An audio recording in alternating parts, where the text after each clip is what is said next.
अस्सलामुअलैकुम वरहमतुल्लाहि वबरकातुहू। मैं शेख ज़ैनबी केजीबी विद्यालय चिलकलूरपेट गुंटूर ज़िला से। प्यारे बच्चों, आप कैसे हैं? हम घरों पर रहने पर भी तालीम जारी करना बहुत ज़रूरी है। आज हम जमात हश्तम का एक सबक के बारे में पढ़कर मालूमात हासिल करेंगे। तो बच्चों, मैं आपसे चंद सवालात करना चाहती हूँ। बच्चों, तमाम दुनिया और कायनात को किसने पैदा किया है? बच्चों, आपको मालूम है ना, तमाम दुनिया और कायनात को अल्लाह ताला ने पैदा किया है। इंसान, जानवर, चरिंदों परिंदों को किसने पैदा किया? तो ये सवाल भी आपको मालूम है। इस सवाल का जवाब ये है, अल्लाह ताला ने इंसान, जानवर, चरिंद परिंद को पैदा किया है। तो बच्चों, इंसान जब कोई आफत या परेशानी सामना होने पर क्या करता है? तो बच्चों, इंसान मुसीबत, अपनी परेशानी, आफतों को दूर होने के लिए अल्लाह ताला की मदद मांगता है, यानी दुआ करता है। तो बच्चों, इस दुआ की दूसरी मानी मनाजात है।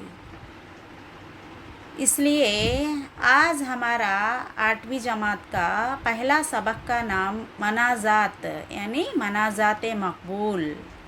अल्लाह से दुआ करने को हम्द यानी दुआ यानी मनाजात कहते हैं। तो बच्चों, आज का पहला सबक मनाजात मकबूल के बारे में हम पढ़कर मालूमात हासिल करेंगे। पढ़िए, सोचिए, बोलिए।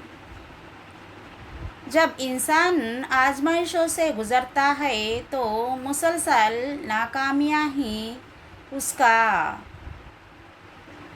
मकसद बनी जाती है, तो वो बेबसी का शिकार हो जाता है। ऐसे मायूसी के हालत में वो अपने माबूद हकीकी से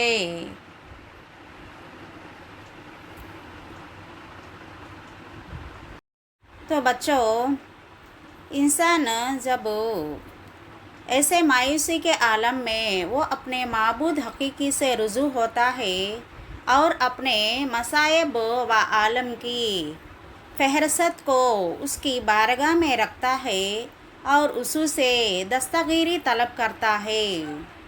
वो रातों में उठकर गिड़गिड़ा कर दुआएं करता है और फरियादी बनकर अपने दुखों का मदावा चाहता है।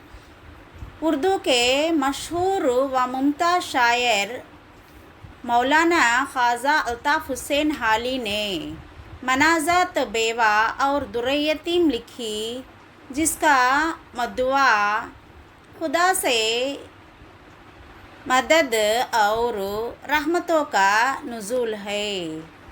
तो बच्चों, हम इस इबारत पढ़ने से यही बात मालूम होती है कि इंसान कई परेशानियां, मुसीबतों और आफतों को सामना करता है, तो ऐसी हालत में वो अल्लाह से दुआ मांगता है, गिड़गिड़ा कर दुआ करता है। वो अपनी परेशानियां दूर होने के लिए अल्लाह का सहारा मांगता है। तो बच्चों, इस मनाजात को ख्वाजा अल्ताफ़ हुसैन हाली ने लिखा है। हम इबारत पढ़ने के बाद इस इबारत के ज़रिए चंद सवालात करेंगे। आप जवाबात देना चाहिए। सवालात: इंसान आम तौर पर किन किन मसाइल व आलम से होकर गुज़रता है? तो बोलिए बच्चों, आपको मालूम है इंसान आमतौर पर किन किन मसाइल से गुज़रता है? माशी परेशानियाँ, माली परेशानियाँ, खाना, कपड़ा, घर ऐसे बहुत सारे परेशानियों से इंसान दो चार आलम होता है। दूसरा सवाल, इंसान अपनी परेशानियों का उजाला किससे चाहता है और क्यों? तो बच्चों, इंसान अपने परेशानियों का हल किससे चाहता है? आपको बहुत अच्छी मालूम है। इंसान अल्लाह ताला से अपने मसले का हल दूर करने के लिए मदद मांगता है, दुआ करता है। तीसरा सवाल, मौलाना हाली ने कितनी मनाज़ातें लिखी है? उनके नाम लिखिए। तो बच्चों, मौलाना हाली बहुत मशहूर शायर थे। वो मनाज़ात बेवा दुर्र यतीम मनाज़ातें लिखे हैं। तो बच्चों, अब हम इस सबक का मद्दुआ के बारे में मालूमात हासिल करेंगे। शायर इस नज़म में अपने दुखों और मुसीबतों का इजहार खुदाया बरतर के सामने करता है कि वही कारसाज है, उसके सिवा कोई नहीं। दुआ इबादत का मग़ज़ है। दुआ की अहमियत को उजागर करना ही इस नज़म का अहम मकसद है। तो बच्चों, इस मद्दू के ज़रिए आपको क्या मालूम हो रहा है कि इंसानों दुखों मुसीबतों का परेशानी का आलम दो चार होता है, तो इंसान अल्लाह से दुआ मांगता है। दुआ के ज़रिए ही अपना मकसद को हासिल करता है। तो बच्चों, अब हम इस नज़म को तरन्नम के साथ गाकर मालूमात हासिल करेंगे। पेज नंबर 2 देखिए। आए खुदाए पाक रहमान व रहीम, खाजी हाज़ात व वहाब व करीम, आए अलल आलमीन आए बेनियाज, दीन व दुनिया में हमारे कारसाज। तू ही माबूद और तू ही मकसूद है, तेरे ही हाथों में खैर वजूद है। हम तेरे बंदे हैं और तू है खुदा, तू करीम मुतल्लक़ और हम है गिदा। हम गुनाहगार और तू गफ़्फ़ार है, हम भरे ऐबों से तू सत्तार है। हम है बेकस और तू बेकस नवाज, हम है नाचार और तू है चारासाज। तू वो क़ादिर है कि जो चाहे करे, जिसको चाहे दे, जिसे चाहे ना दे। तू वो दाता है कि देने के लिए, दर तेरी रहमत के हरदम है खुले। तेरे दर पर हाथ फैलाता है जो, पा ही लेता है वो हर मकसूद को। मांगता है हम पर क्या है तूने फ़र्ज़, और सिखा हमको दिए आदाब अरज़। मांगने को भी हमें फरमा दिया, मांगने का ढंग भी बतला दिया। बल्कि मज़मून भी हर एक दरख्वास्त का, हमको या रब तूने खुद सिखला दिया। हर तरफ से होके हम ख्वार व तबाह, आ पड़े अब तेरे दर पर या इला। गरचा या रब हम सरापा है बुरे, अब तो लेकिन आ पड़े दर पर तेरे। दिल में है लाखों उम्मीदें जलगर, हाथ उठाते शर्म आती है मगर। तू गनी है और हम है बेनुवा, कौन पूछेगा हमें तेरे सिवा। है तू ही हाज़ात रवा दो जहां, हम तेरे दो दर छोड़ कर जाए कहाँ। अपनी रहमत हम पर अब मंजूर कर, ये मनाजात और दुआ मकबूल कर। तो बच्चों, हम इस मनाजात मकबूल नज़म को अच्छी तरह तरन्नुम के साथ गा चुके हैं। बच्चों, अब हम इस नज़म के खुलासे के बारे में भी पढ़कर मालूमात हासिल करेंगे। इस मनाजात में शायर ने आज़िज़ी व इंसारी के साथ अपनी ख्वाहिशात और गम व अलम को अल्लाह की बारगाह में पेश किया है।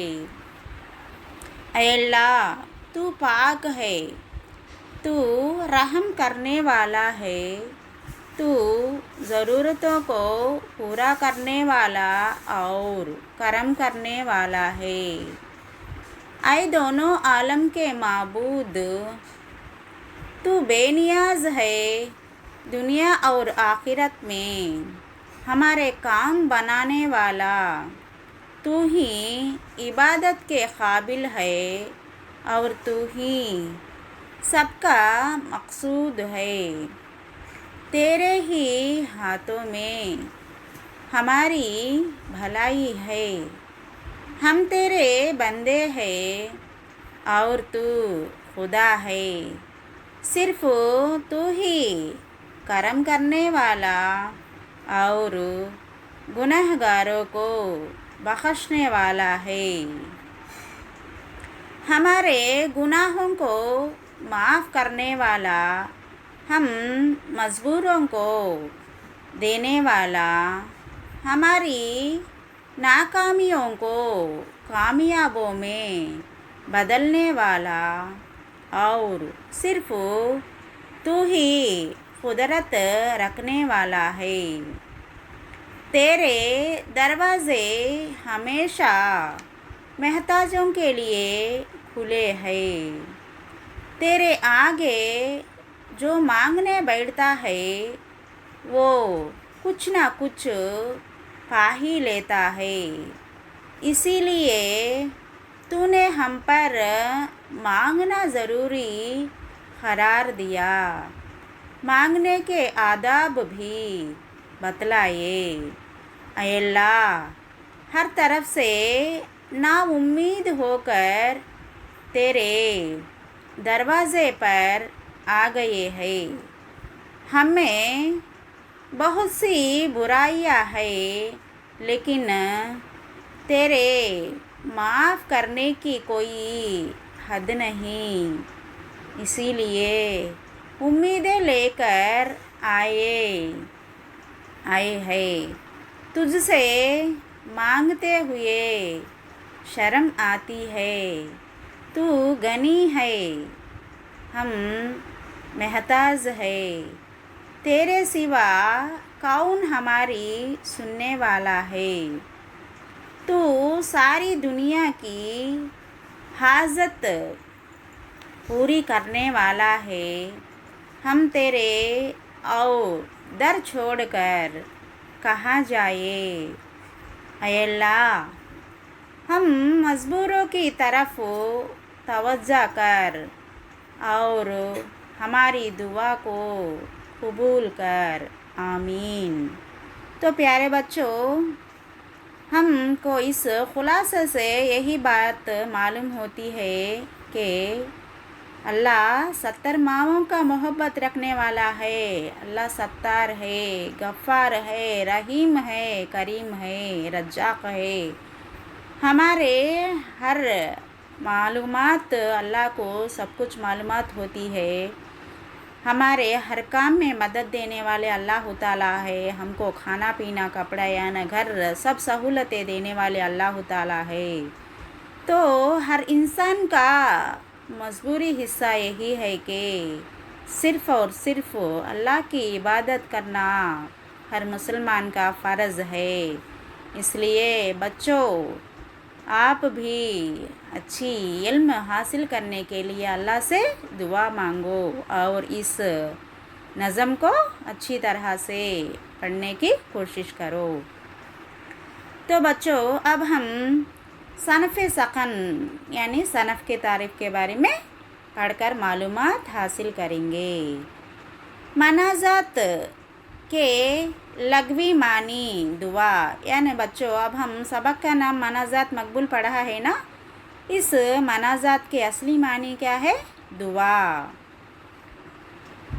अर्ज़ इल्तिज़ा के है, यानी मनाज़ात के लघवी मानी दुआ अर्ज़ इल्तिज़ा के है, यानी अल्लाह से दुआ मांगना है।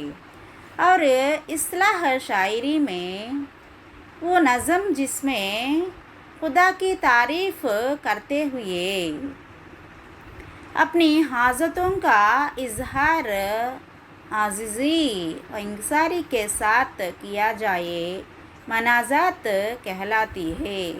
तो बच्चों, हम दुआ बहुत आज़िज़ी व इंकिसारी और दिल से अल्लाह को मांगते हैं। वो अल्लाह ताला हमको ज़रूर मदद देते हैं, सहारा देते हैं, हमारे मुश्किलात को दूर करके सही रास्ता बताते हैं। इसका अहम मकसद ये है। बच्चों, अब हम लफ्ज़ियात के तौर पर पेज नंबर 6 में 2 में ज़ेल में दिए गए अल्फाज गौर से पढ़िए और ऐसे ही चंद अल्फाज आप भी लिखिए और अपने मुअल्लिम से उनके मानी मालूम कीजिए। पहला एक चारसाज, हलियासाज, कारसाज, दंदनसाज, जलवागर, जादूगर, कारीगर, शाबीदागर, मददगार, गुनाहगार, नामानिगार, रोज़गार, बेकस नवाज, शानवाज, गरीब नवाज, दिल नवाज, मददगार, हाजत रवा, खरमा रवा, इंसा रवा, फरमा रवा। तो बच्चों, इसके बाद 3 में देखिए, दिए गए अल्फाज की ज़िद लिखिए, उन्हें अपने जुमलों में इस्तेमाल कीजिए। बहार, यानी बच्चों यहाँ दिए गए लफ्ज़ों की ज़िद लिखकर उनको जुमलों में इस्तेमाल करना है। बहार, बहार का ज़िद ख़ज़ा। मौसम ख़ज़ा में दरख्तों के पत्ते झड़ते हैं। बच्चों, मौसम ख़ज़ा में दरख्तों के पत्ते झड़ते हैं, यानी मौसम गर्मा के बाद पत्ते झड़ने के बाद मौसम बारिश आती है, जब दरख्तों को पत्ते आ जाते हैं। सकी, वकील, मखदूम, मौखर। अहमद दिल्ली जाने का प्रोग्राम मुकर्रर किया है। दोज़ख, जन्नत, जन्नत, जन्नत में अच्छे अमल करने वाले रहते हैं, गुनाहगार दोज़ख में डाले जाते हैं। खारिज, दाखिल, अहमद घर में दाखिल हुआ। नरमी, सख्ती, बच्चों के साथ नरमी से पेश आना चाहिए। जुलूत, खुलूत। तो बच्चों, अब हम लफ्ज़ियात के साथ साथ ज़बान शनासी के बारे में मालूमात हासिल करेंगे। हुर्फ़ तहज़ी, हुर्फ़ तहज़ी मंदरजा झेल है। बच्चों, आप जमात शशब में हुर्फ़ तहज़ी के बारे में मालूमात कर चुके हैं। अलिफ से ई तक आने वाले हुर्फ़ों को हुर्फ़ तहज़ी कहते हैं। बच्चों, अब हुर्फ़ तहज़ी के बारे में मालूमात हासिल करेंगे। हुर्फ़ तहज़ी मंदरजा झेल है।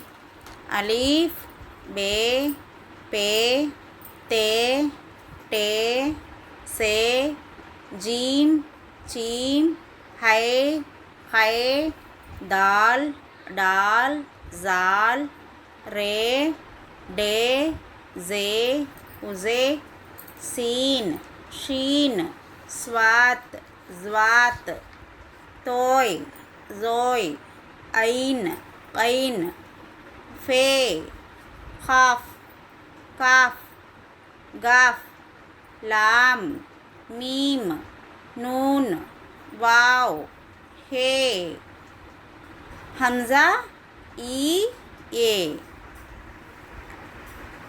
हुरूफ की आवाज़ों और उनकी तहरीरी शक्लों का नाम इल्म हिज़ा कहलाता है। तो बच्चों, हम अलिफ से या तक के हुरूफों को हुरूफ़ तहज़ी कहते हैं। इनकी आवाज़ों की शक्ल को इल्म हिज़ा भी कहते हैं। हुरूफ़ अल्लत, ऐसे हुरूफ जो बाज़ वक्त एराब की जगह इस्तेमाल होते हैं, वो 3 हैं। अलिफ, वाव, ई।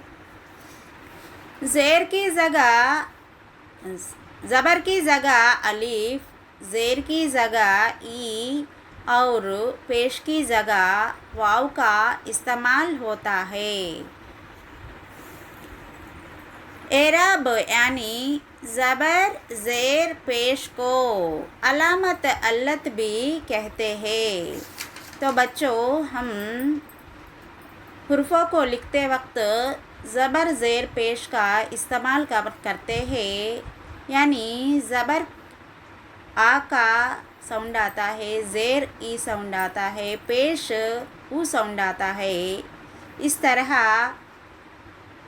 ज़बर को अलिफ से, ज़ेर से ई से, पेश को वाव से अलामत अल्लत कहते हैं। बाकी तमाम हुर्फ़ सही कहलाते हैं जो हस्ब ज़ेल है। तो बच्चों, बाकी हुर्फ़ ये है कि बे, ते, से, जीम, है, खे, दाल, जाल, रे, जे, सीन, शीन, स्वात, ज़्वात, तोय, ज़ोय, ऐन, गैन, फे, खाफ, काफ, लाम, मीम, हे। इस तरह हुरूफ की 2 किस्में होती है, हुरूफ़ अल्लत, हुरूफ़ सही। तो बच्चों, आपको यही बात मालूम हो रही है कि हुर्फ़ों की 2 हिस्सों में तकसीम किया गया है, हुरूफ़ अल्लत, हुरूफ़ सही। हुरूफ़ अल्लत में अलिफ, वाव, ई होते हैं। बाकी तमाम हुरूफ़ सही कहलाते हैं।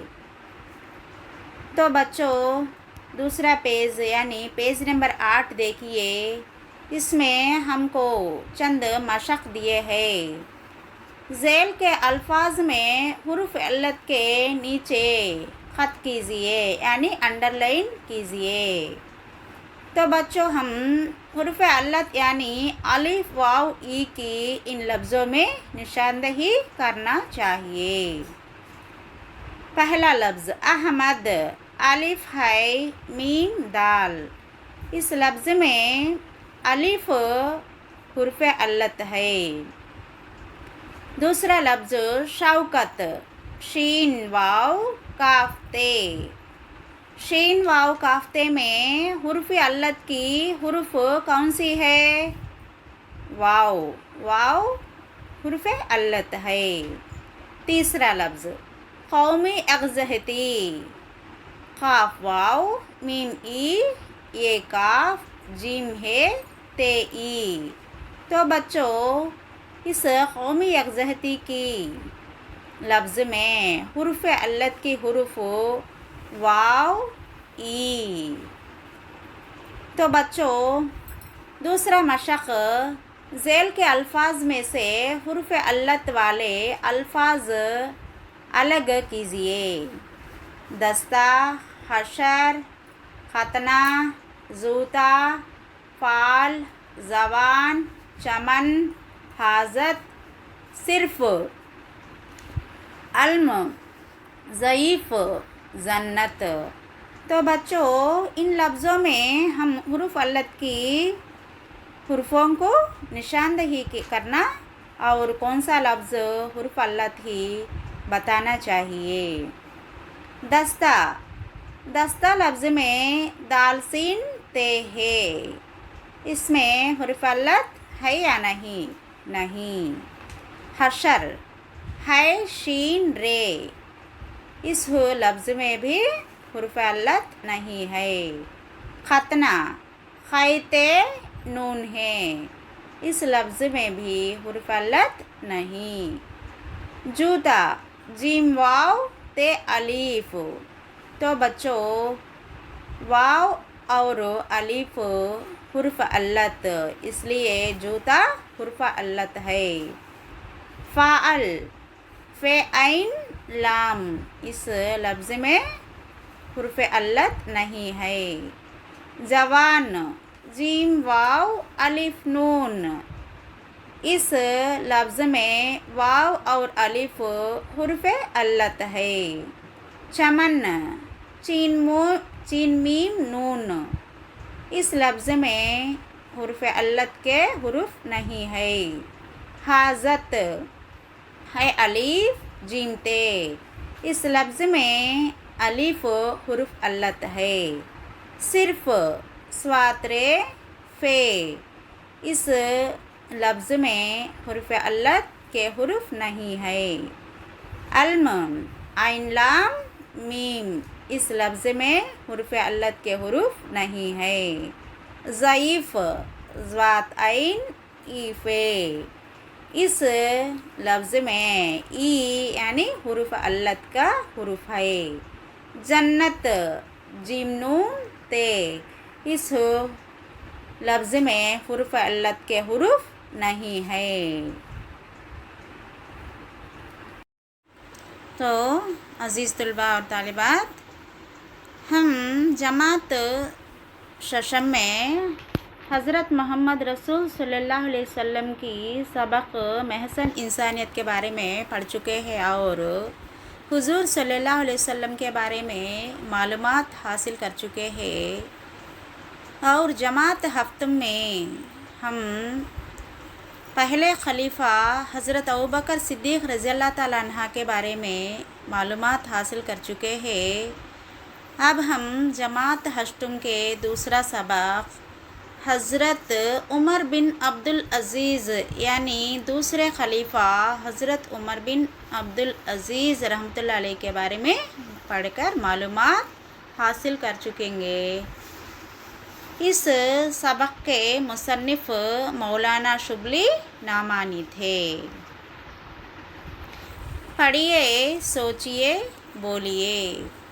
बच्चों हज़रत उमर मुसलमानों के दूसरे खलीफा थे। वो हमेशा अपनी रियाया की खबरगिरी करते थे। एक रात वो गश्त कर रहे थे कि एक मकान से कुछ गुफ्तगू की आवाज़ें सुनाई दिए। हज़रत उमर रज़ियल्लाहु ताला अन्हु उस मकान में होने वाली गुफ्तगू गौर से सुनते हैं।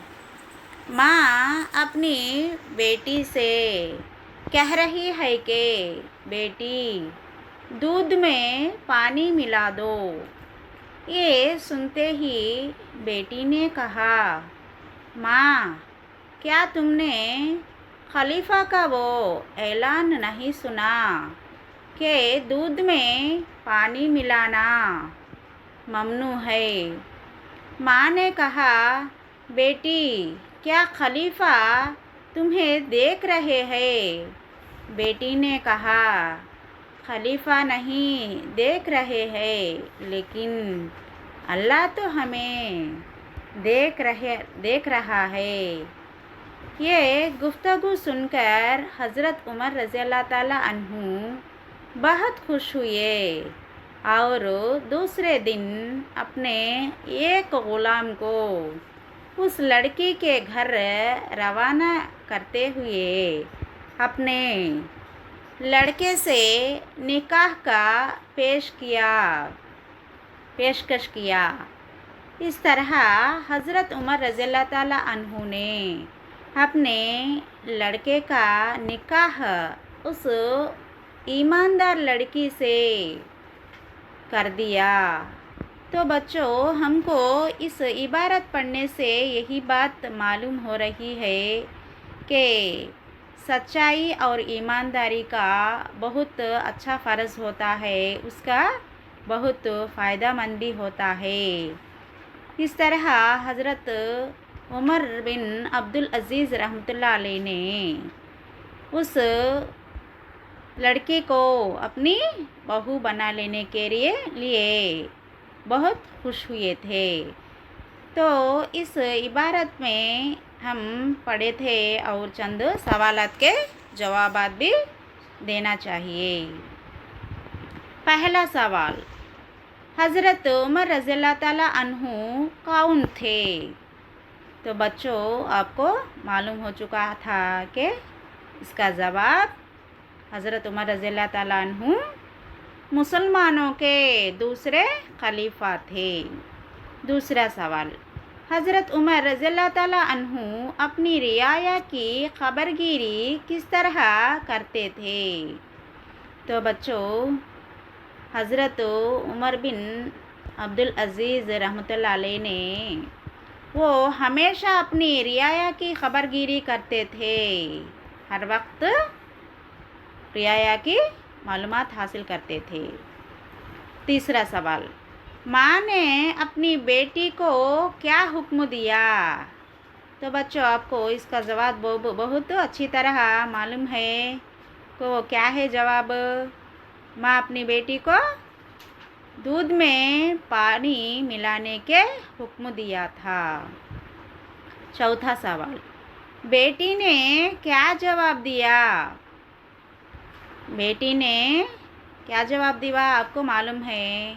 जवाब ये है कि बेटी ने कहा, खलीफा तो हमको हुक्म दिया कि दूध में पानी नहीं मिलाना चाहिए, लेकिन माँ ने क्या कहा? खलीफा आके हमको देख रहे हैं क्या? कहा। तो बेटी ने क्या कहा? खलीफा तो नहीं देख रहे हैं, लेकिन अल्लाह तो हमें देख रहे हैं। लड़की का जवाब सुनकर, पांचवा सवाल, लड़की का जवाब सुनकर हज़रत उमर रज़ियल्लाहु ताला अन्हा ने क्या किया? लड़की का जवाब सुनकर हज़रत उमर रज़ियल्लाहु ताला अन्हा ने अपने लड़के से निकाह कर दिया।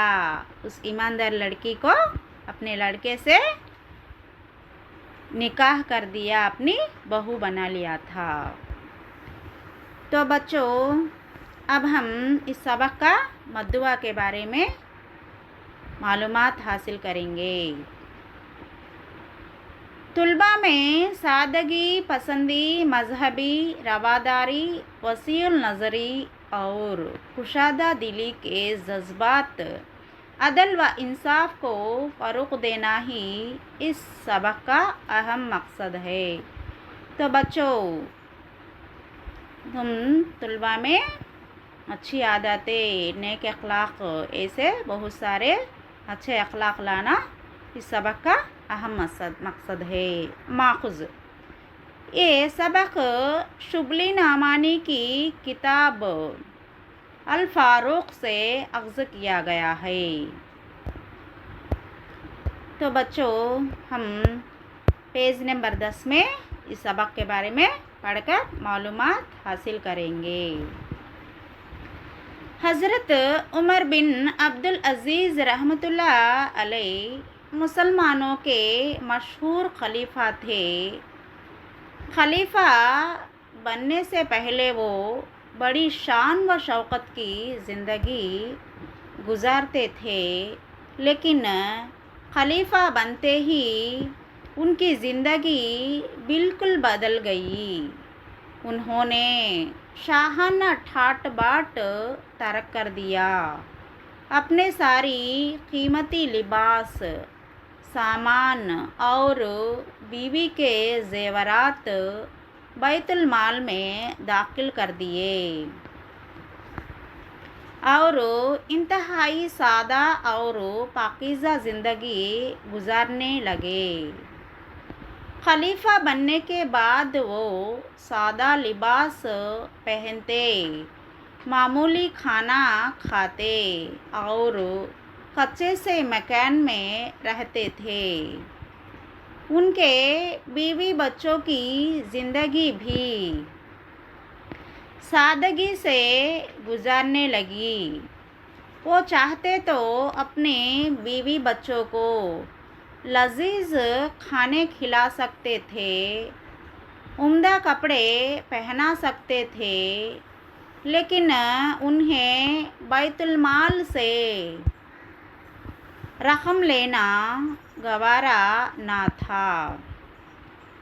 एक मर्तबा का जिक्र है, ईद करीब थी। सब लोग अपने बच्चों के लिए नए नए कपड़े बनवा रहे थे। हज़रत उमर बिन अब्दुल अज़ीज़ रहमतुल्लाह अलैह ने, उनके बच्चों ने भी अपनी माँ से नए कपड़ों की फरमाइश की। माँ ने बेचैन हो गए। वो शौहर की खिदमत में हाजिर हुए और सारा हाल बयान किया। बीवी की बात सुनकर उन्होंने फरमाया, फ़ातिमा, मेरे पास इतनी रकम कहाँ है कि बच्चों के लिए नए कपड़े बनवा सकूं। हज़रत उमर बिन अब्दुल अज़ीज़ रहमतुल्लाह अलैह इंतहाई ईमानदारी से बैतुल माल की हिफाजत करते थे। उन्हें बैतुल माल में रखी हुई मुश्क को सूंघना तक गवारा ना था। एक रात वो किसी सरकारी काम में मसरूफ़ थे और सरकारी चिराग जल रहा था। इतने में एक मुलाकाती सिर्फ उनकी खैरियत दरियाफ़त करने के लिए आ गया। उन्होंने सरकारी चिराग बिछा दिया और अपना ज़ाती चिराग मंगवा कर जलाया। एक दिन उमर बिन अब्दुल अज़ीज़ रहमतुल्लाह अलैह ने अपने दरबार में जलवा अफरोज़ थे कि एक ईसाई दरबार में आकर शिकायत की कि खलीफा वालिदीन अब्दुल मुल्क के बेटे अब्बास ने मेरी ज़मीन पर ज़बरदस्ती कब्ज़ा कर लिया है। उमर बिन अब्दुल अज़ीज़ ने अब्बास की तरफ देखा। अब्बास ने कहा, ये ज़मीन मुझको खलीफा वलीद ने बतौर ज़ाकिर इनायत की थी, चुनांचा उसकी तहरीरी संद मेरे पास मौजूद है। उमर बिन अब्दुल अज़ीज़ ने ईसाई की तरफ मुखातिब होकर कहा, तुम क्या जवाब देते हो? उसने कहा, अमीरुल मोमिनीन, मैं खुदा की तहरीरी कुरान मजीद के मुताबिक फ़ैसला चाहता हूँ। उमर बिन अब्दुल अज़ीज़ ने अब्बास की तरफ मुखातिब होकर कहा, अब्बास, खुदा की तहरीर तेरे बाप की तहरीर पर मुक़द्दम है। ये कहकर वो ज़मीन अब्बास के कब्ज़े से निकालकर ईसाई को दिला दी। उमर बिन अब्दुल अज़ीज़ अक्सर ईसाइयों और यहूदियों के यहाँ मेहमान होते थे, लेकिन उनके खाने की कीमत दे दिया करते थे। वफ़ात के वक्त अपने मकबरे के लिए जो ज़मीन पसंद की वो एक ईसाई की थी। उसको बुलाकर ख़रीदना चाहा। उसने कहा, अमीरुल मोमिनीन, कीमत की ज़रूरत नहीं, हमारे लिए तो ये उमर बरकत का बाअस होगा। लेकिन उन्होंने ना माना और 30 दीनार देकर वो ज़मीन ख़रीद ली। हज़रत उमर बिन अब्दुल अज़ीज़ रहमतुल्लाह अलैह अपने अर्द गिर्द खुशामदियों को देखना पसंद नहीं करते थे। वो अक्सर आलिमों को बुलवाते और उनसे नसीहत की दरख्वास्त करते।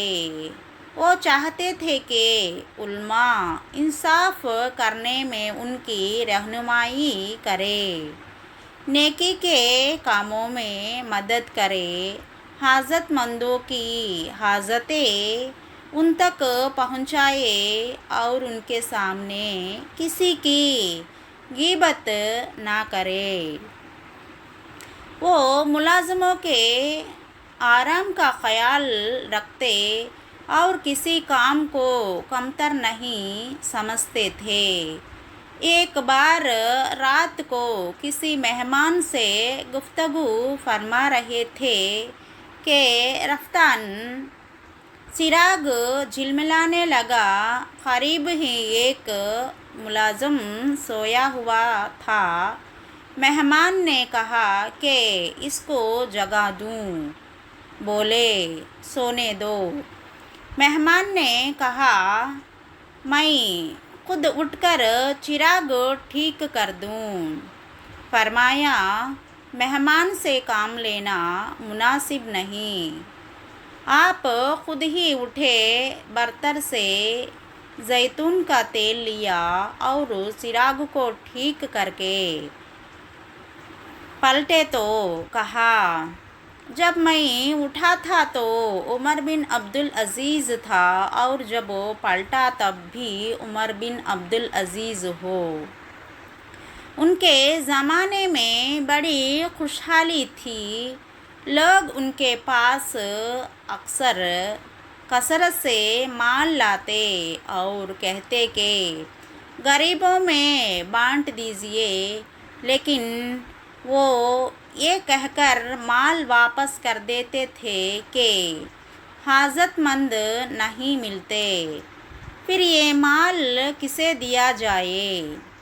उन्होंने लोगों की सहूलत के लिए सराये बनवाए, शराब पर पाबंदी लगाई, बेजा रस्मों को ख़त्म किया, गुलामों और बांदियों को आज़ाद करा दिया।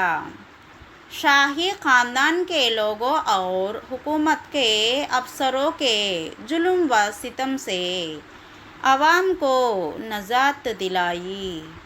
उनकी खिलाफ का ज़माना सिर्फ़ 2 साल 5 महीने रहा। हैरत इस बात पर है कि इतने कम अरसे में ये सारी इस्लाहात अमल में आ गए। तारीख़ में ऐसे आदिल, नेक और परहेजगार इस्लामी हुक्मरान का नाम हमेशा रोशन रहेगा, उन पर अल्लाह की रहमत हो। तो बच्चों, हमको इस सबक से यही बात मालूम हो रही है कि हज़रत